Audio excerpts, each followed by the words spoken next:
سديدا يصلح لكم أعمالكم ويغفر لكم ذنوبكم ومن يطع الله ورسوله فقد فاز فوزا عظيما فإن أصدق الحديث كتاب الله وخير الهدي هدي محمد صلى الله عليه وسلم وشر الأمور محدثاتها وكل محدثة بدعة وكل بدعة ضلالة وكل ضلالة في النار اللهم إنا نعوذ بك من عذاب النار. Baada ya kumshukuru Allah subhanahu wa ta'ala na kumtakia rehma mtume wetu Muhammadin sallallahu alayhi wasallama, kwanza kabisa ndugu zangu katika imani, na kuhusieni pamoja na kuihusia nafsi yangu kushikamana na maamrisho ya Allah subhanahu wa ta'ala na kukatazika na yale yote ambayo Allah tabaraka wa ta'ala ametukataza, kwani kufanya hivyo ndiyo sababu ya kufaulu katika haya maisha hapa duniani na kesho mbele ya Allah tabaraka wa ta'ala, kama alivyotuambia Allah subhanahu wa ta'ala: ya ayyuhalladhina amanu taqullaha wa qulu qawlan sadida, enyi mlioamini mcheni Allah tabaraka wa ta'ala, wa qulu qawlan sadida, kisha zungumzeni maneno ya sawa sawa. Ikiwa mtamcha Allah na mkazungumza maneno ya sawa sawa, yuslih lakum a'malakum wa yaghfir lakum dhunubakum, Allah subhanahu wa ta'ala atakutengenezeni mambo yenu na pia itakuwa ni sababu ya kusamehewa madhambi yenu. Ndugu zangu katika imani, hakika tumshukuru Allah subhanahu wa ta'ala kwa kutukutanisha katika viwanja hivi, katika nyumba miongoni mwa nyumba zake Allah tabaraka wa ta'ala, kwa ajili ya kutekeleza ibada hii ya Ijumaa na kuchukua nasaha za wiki. Ndugu zangu katika imani, Mtume sallallahu alayhi wasallama alikuwa ana wasia ambao alikuwa anaufanya ni kama utangulizi kila anapoanza kutoa khutba au kila anapoanza kutoa mazungumzo yoyote. Utangulizi huo ndani yake kunapatikana nasaha na pia ndani yake kunapatikana misingi au msingi ambao mwanadamu, ikiwa msingi huo atashikamana nao katika haya maisha ya hapa duniani, basi itakuwa ni sababu ya yeye kufaulu kesho mbele ya Allah tabaraka wa ta'ala. Ni kauli ya Mtume sallallahu alayhi wasallama alipotuambia, au maneno ambayo alikuwa akiyarejea kila anapoanza mazungumzo yake. Alikuwa akisema Mtume sallallahu alayhi wasallama, fa inna khairal hadithi kitabullah, hakika bora ya mazungumzo ni kitabu cha Allah subhanahu wa ta'ala, wa khairal hadi hadi Muhammadin sallallahu alayhi wasallama, na bora ya mwongozo ni mwongozo wa bwana Mtume sallallahu alayhi wasallam, wa sharral umuri muhdathatuha. Kisha Mtume sallallahu alayhi wasallam akawa anasema na bora, na akasema Mtume sallallahu alayhi wasallam, wa sharral umuri muhdathatuha, na mambo ya shari zaidi ni yale ya kuzushwa, ni yale mambo yanayozushwa katika dini. Kisha akasema Mtume sallallahu alaihi wasallam, wa kulla bid'atin dhalala, na kila lile lenye kuzushwa katika dini ni upotevu. Huu ni msingi ambao Mtume sallallahu alaihi wasallama, au ni nasaha alizokuwa akizitoa kila anapoanza kuzungumza mazungumzo ya aina yote. Kwa hiyo ndani yake tunapata msingi gani?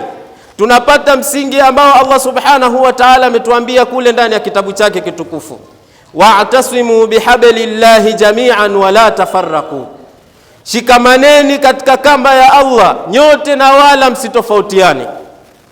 Msingi ambao mtume alikuwa akituelekeza katika kila mazungumzo ni kushikamana na kamba ya Allah subhanahu wa ta'ala, ambayo kamba hiyo ni kitabu chake Allah subhanahu wa ta'ala na sunna za mtume wake Muhammadin sallallahu alayhi wasallam. Huo ndio msingi ambao ametutaka mtume sallallahu alayhi wasallam tuishi katika msingi huo. Na ikiwa sasa tutakwenda kinyume na huu msingi ambao mtume katuletea, katuelekeza kutoka kwa Allah subhanahu wa ta'ala, basi tutakuwa ni wenye kupotea na tutapata hasara mbele ya Allah subhanahu wa ta'ala siku ya kiyama. Kwa sababu gani? Muongozo sahihi wa mwanadamu upo ndani ya kitabu na sunna za mtume sallallahu alayhi wasallam. Ndio maana maamrisho yote na makatazo yote yapo katika Qur'an, na pia yapo katika mafundisho ya mtume sallallahu alayhi wasallama, ambazo ni hadithi zake, mafunzo ambayo ametuletea yeye mtume kutoka kwa Allah subhanahu wa ta'ala kupitia Jibril alayhi salam. Kwa hiyo huu msingi huu ndio ambao tutaishi nao katika hutuba yetu ya leo, kushikamana na kitabu cha Allah subhanahu wa ta'ala na sunna za mtume wetu Muhammadin sallallahu alayhi wasallam. Kwa hiyo ndugu zangu katika imani, ikiwa tutashikamana na kitabu cha Allah na tukashikamana na sunna za bwana mtume sallallahu alayhi wasallam, basi itakuwa ni sababu ya kufaulu, tena kufaulu kuliko kuwa kukubwa, kama alivyosema Allah subhanahu wa ta'ala, waman yuti illaha wa rasulahu faqad faza fawzan adhima. Yule ambaye atakayemtii Allah subhanahu wa ta'ala na akamtii mtume wake Muhammadin sallallahu alayhi wasallama, basi mtu huyu atafaulu ufaulu uliokuwa mkubwa kabisa. Na ufaulu hapa ni kuingia katika pepo ya Allah subhanahu wa ta'ala. Kwa hiyo ikiwa tutakiacha kitabu na sunna za mtume sallallahu alayhi wasallam, tutakuwa tumekataa wenyewe kuingia katika pepo ya Allah subhanahu wa ta'ala. Tutakuwa wenyewe tumejiingiza katika makasiriko ya Allah subhanahu wa ta'ala.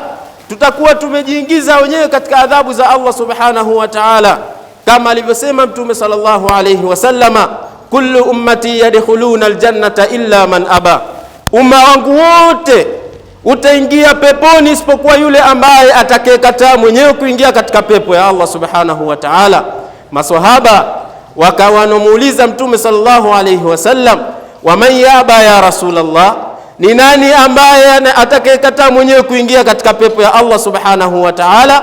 Mtume sallallahu alayhi wasallam akasema, man ata'ani dakhala aljanna, yule ambaye atakayenitii mimi huyo ataingia katika pepo ya Allah subhanahu wa ta'ala. Wa man aswani faqad aba, lakini yule ambaye atakayenipinga na kwenda kinyume na yale ambayo niliyomletea, basi huyo ndio atakuwa amekataa kuingia katika pepo ya Allah. Kwa hiyo kupitia hadithi hii tumeona ya kwamba ili tuingie katika pepo ya Allah subhanahu wa ta'ala ni sisi kushikamana na kitabu cha Allah na sunna za mtume sallallahu alayhi wasallama, kwa sababu viwili hivi vinategemeana. Ndani ya Qur'ani tumeambiwa wa aqimu swala, simamisheni swala, lakini mtume sallallahu alayhi wasallama ndipo akaja kutuelekeza hizo swala tuzisimamishe vipi, tuswali vipi hizo swala. Kwa hiyo hivi vitu viwili ni vitu ambavyo vinategemeana, Qur'ani na sunna. Kwa hiyo tukishikamana navyo, basi tutaingia katika pepo ya Allah subhanahu wa ta'ala, na ikiwa tutaviacha hivi, basi tutakuwa tumejiingiza katika makasiriko makubwa ya Allah subhanahu wa ta'ala. Ndugu zangu katika imani, Allah subhanahu wa ta'ala anatuambia katika kitabu chake kitukufu, wama atakumur rasul fakhudhuhu, yale ambayo atakayowaleteni mtume sallallahu alayhi wasallama yachukueni, wama nahakum anhu fantahu, lakini yale aliyowakatazeni nyinyi basi komeni nayo, msiyafanye.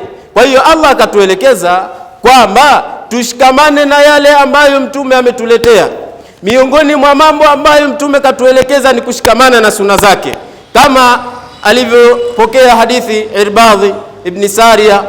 Anasema akielezea hadithi ile kwamba siku moja mtume sallallahu alayhi wasallam alitoa mawaidha mawaidha ambayo wajilat, anasema Mtume Irbadh ibn Sariya kwamba mawaidha ambayo macho yalibubujika machozi, kisha mioyo iliogopa. Kisha akasema mawaidha yale kutokana na uzito wake ni mawaidha ambayo kama vile Mtume sallallahu alayhi wasallam alikuwa akituaga. Kisha akamuuliza mmoja katika maswahaba, ya Rasulullah, kaannaha mau'idhatun muwaddi', kama vile mawaidha haya unayoyatoa ni ya kutuaga. Faausina ya Rasulullah, tupe wasia ewe Mtume wa Allah. Kisha Mtume sallallahu alaihi wasallam akamwambia, usikum bitaqwallah, na wausieni nyinyi kumcha Allah subhanahu wa ta'ala, wasam'u wat-ta'a, na kumsikia viongozi, kuwasikiliza viongozi wale ambao wametawalishwa katika majambo yenu, na kuwatii wale viongozi ambao wametawalishiwa majambo yenu. Mcheni Allah, kisha muwasikilize na kuwatii viongozi wenu. Kisha akasema Mtume sallallahu alayhi wasallam, man ya'ish minkum fasayara ikhtilafan kathira, yule ambaye atapewa umri mrefu, Allah akamjalia akampa umri mrefu, akaishi muda mrefu katika hii dunia, basi atakuja kuona tofauti nyingi sana katika dini. Mtume akatoa nasaha, akatoa njia ya kuepukana na hizo fitna. Akasema Mtume sallallahu alayhi wasallama, ikiwa nyinyi mtaona hizo tofauti zinazotokea, tofauti nyingi katika dini, fa alaikum bisunnati, shikamaneni na sunna zangu. Fa alaikum bisunnati wa sunnati al-khulafa'ir rashidina, shikamaneni na sunna zangu na sunna za makhalifa wangu wema waongofu walioongoka. Kwa hiyo Mtume sallallahu alayhi wasallam akaelekeza namna hiyo kwamba ikiwa tutaona hizi tofauti katika dini, basi sisi turejee katika kitabu cha Allah na sunna za Mtume sallallahu alayhi wasallama. Na ndio maana Allah subhanahu wa ta'ala akasema, fa in tanaza'tum fi shay'in farudduhu ila Allahi war rasul, ikiwa nyinyi mtazozana katika majambo, basi yarejesheni katika kitabu cha Allah na sunna za Mtume sallallahu alayhi wasallama. Kinyume chake, ikiwa hatutorejea katika kitabu cha Allah subhanahu wa ta'ala, hatutorejea katika sunna za Mtume sallallahu alayhi wasallama, tutaingia katika hizo fitna, na pia tutaingia kufanya mambo ambayo hayajaelekezwa na sheria. Tutaingia kufanya katika mambo ambayo hayajaelekezwa na sheria, kutokana na kufuata matamanio ya nafsi zetu na kufuata rai za watu na kufuata rai za baadhi ya watu. Kwa sababu gani? Tumekiacha kitabu cha Allah na tumeacha sunna za Mtume sallallahu alayhi wasallam. Salama yangu mimi na wewe ni mimi na wewe kushikamana na kitabu cha Allah na sunna za Mtume sallallahu alayhi wasallama, kwa sababu mmoja katika washairi anasema, tamassak bihablillahi, shikamana wewe na kamba ya Allah subhanahu wa ta'ala, yani kitabu na sunna. Wattabi'il huda, kisha fuata uongofu ambao umeelekezwa katika hicho kitabu na sunna. Wala takubid'iyan la'allaka tuflihu, na wala usiwe mzushi katika dini, kwa sababu ukifanya hivyo wewe utafaulu mbele ya Allah subhanahu wa ta'ala. Lakini kinyume na hapo, ikiwa hatutofuata kitabu na sunna, tutaingia katika mambo ambayo ni ya haramu, hali ya kuwa sheria pia imeshatuelekeza njia sahihi ya kufuata. Kwa sababu ikiwa itaachwa sunna, basi ujue, ikiwa itafanywa bid'a fulani, basi ujue kuna sunna imeachwa. Kwa hiyo mwisho wa siku tutaingia katika makasiriko ya Allah subhanahu wa ta'ala, na pia siku ya kiyama tutafukuzwa katika birika ambalo lina maji, mtu akinywa maji hayo hatopata kiu milele.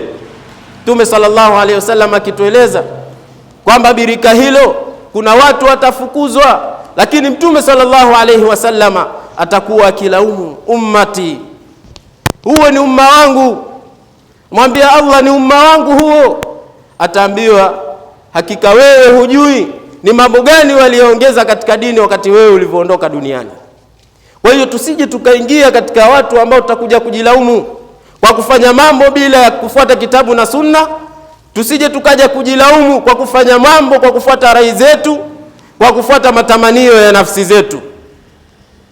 Hiyo ndio salama, kushikamana na kitabu cha Allah na sunna za bwana wetu Muhammad sallallahu alayhi wasallama. Aqulu ma tasma'un wastaghfirullah.